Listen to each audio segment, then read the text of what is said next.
తెలంగాణ రాష్ట్రంలో బీటీ3 పత్తి విత్తనాలకు అనుమతి లేకున్నా కానీ కొందరు వ్యాపారస్తులు దొంగచాటుగా తీసుకొచ్చి రైతులకు అంటగట్టడం జరుగుతుంది.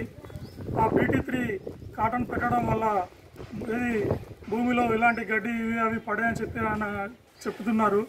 అది పెట్టిన తర్వాత ఆ గడ్డి మందులతోటి కొడితే పక్కపండి ఉన్న పంట పొలాల సుతం ఖరాబ్ అయ్యి అదేవిధంగా మనుషుల శ్వాసకోశ సంబంధిత వ్యాధులు, కిడ్నీల మీద ఎఫెక్టు, నరాల మీద ఎఫెక్టులు పడుతున్నాయి. మేము తెలంగాణ రైతు సంఘంగా వివిధ ప్రాంతాలలో వీణనక కానీ ఇటు ఇల్లంతకుంట మండలాల్లో కానీ పర్యటించినప్పుడు చాలామంది రైతులు బీటీ3 పత్తి విత్తనాలు తీసుకొచ్చి పెట్టడం జరిగిందని చెప్పి మేము తిరిగిన సర్వేలో తేలడం జరిగింది.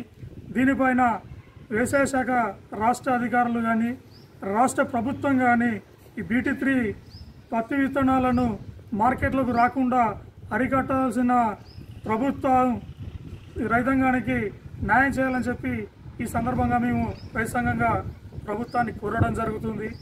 అదేవిధంగా ఈ రోజున మార్కెట్లో విచ్చలవిడిగా బయోకెమికల్స్ అమ్ముతున్నారు.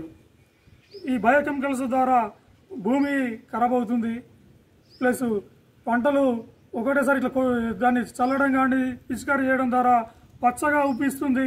మళ్ళీ వారం వరకు పురుగు రెట్టింపు వచ్చి నాశనం చేసి ఈ రోజున రైతాంగం మీద పెద్ద తాటికాయ పడ్డంత మూల్య నక్క పైన తాటికాయ పడ్డంత పని అవుతుంది.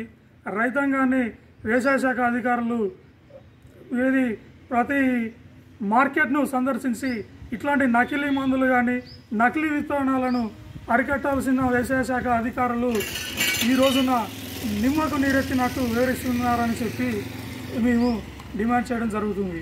ఈ రాబోయే సీజన్లో ఈ బీటీ3 పత్తిని రాష్ట్ర ప్రభుత్వం మన తెలంగాణ రాష్ట్రంలోకి పర్మిషన్ లేదు. వాస్తవానికి కేంద్ర ప్రభుత్వం పర్మిషనే లేదు. మన రాష్ట్రానికి రాకుండా అరికట్టాల్సిన బాధ్యత అటు రాష్ట్ర ప్రభుత్వాన్ని ఇటు రాష్ట్ర వ్యవసాయ శాఖ అధికారులదని చెప్పి ఈ సందర్భంగా తెలియజేస్తున్నాను. నా పేరు రాములు, తెలంగాణ రైతు సంఘం జిల్లా కమిటీ సభ్యులు.